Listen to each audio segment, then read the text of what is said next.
Hi, this is Neeva Malik and you're watching Bazooka. ठीक। तुम्हारी हिम्मत कैसे हुई? हाँ, ये मेरा घर है, कोई होटल नहीं जहाँ जब मन किया है प्रतीक, आपका दिमाग खराब हो गया है क्या? क्या कर रहे हैं आप ये सब? आपके कुछ भी कहने या करने से मैं रुकूंगी नहीं। आप खड़े-खड़े देखते रहिए कैसे जाती हूँ उस घर से। ये क्या शोर शराबा लगा रखा तुम लोगों ने सुबह? क्या है ये सब? किसका सामान है? शादी का घर छोड़कर तुम कहाँ जा रही हो? जा रही हूँ ये घर छोड़ के अपनी जिंदगी बनाने इस नर्क से दूर। नर्क? हाँ? आपको मेरे साथ रहना नर्क लग रहा है? कौन से घर है आपको ये सब? कौन सिखाएगा प्रतीक? बच्ची नहीं हूँ मैं जो किसी को सिखाने की जरूरत पड़े। आपने किया ही क्या है मेरे लिए? है क्या आपके पास? इतने बड़े बड़े वादे करके मुझे फंसाया और लाके फेंक दिया इस गरीबी में।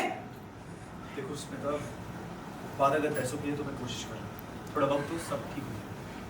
नहीं राघव, मैं नहीं चाहती आप मेरी किसी भी तरीके की कोई भी प्रॉब्लम सॉल्व करें। इस आदमी ने मुझसे शादी की थी ना, पर ये खुद तो मेरे लिए कुछ नहीं कर पाया। खुद आपके पैसों पे ऐश करता है और मुझे बोलता है मैं एडजस्ट कर लूं।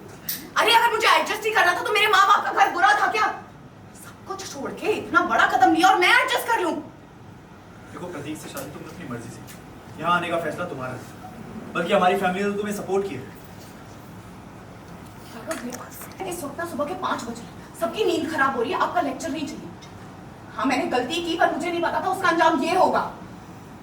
इसलिए अब किसी को ना इस घर में मेरी कदर नहीं, इसलिए मैं उस इंसान के पास जा रही हूँ जिससे मेरी कदर हो और जो मुझे ऐसे गरीबी में नहीं रखे।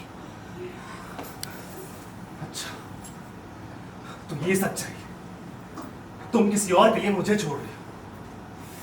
कितना गिर सकती हो तुम? कितना ज्यादा? मैं गिरी हुई हूँ? आप क्या हैं फिर? जब अपनी पहली बीवी छोड़ के मेरे पीछे पीछे घूम रहे थे तब आप गिरे हुए नहीं थे क्या?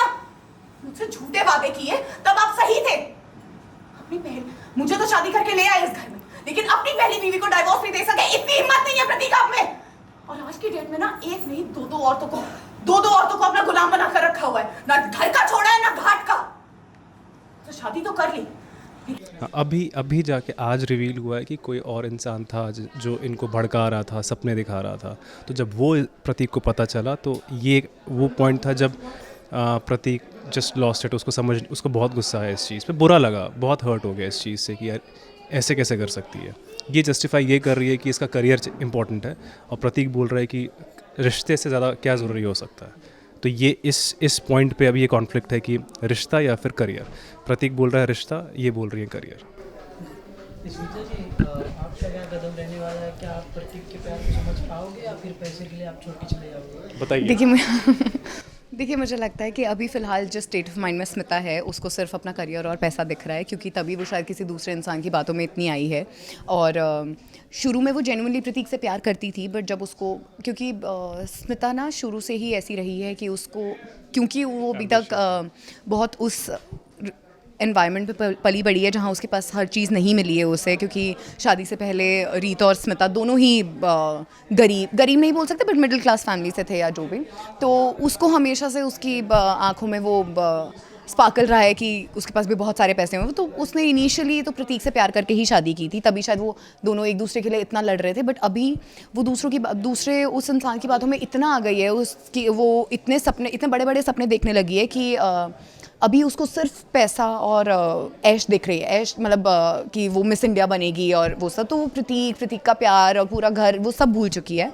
बट आई होप कि स्मिता को रियलाइज़ हो कि उसने गलत किया है और शायद वो वापस, उसको रियलाइज़ करने के बाद वो वापस आ भी जाए कि अगर उसको पता चलेगा कि उसके अगेंस्ट ये सब प्लॉट किया गया था या वो आदमी जिसकी बातों में मैं आ रही थी वो जेन्युइनली मुझसे अटैच या मुझसे प्यार नहीं करता था, वो सिर्फ धोखा दे रहा था। तो होपफुली जो आप देख भी रहे होंगे, जो मिसेस ग्वालियर इवेंट का मैनेजर था जो मुझे मिस इंडिया बनाने के भी ख्वाब दिखा रहा था, तो मैं उनकी बातों में बहुत ईजिली आ गई हूँ अभी फ़िलहाल। But I hope she realises and come backs to Prateek.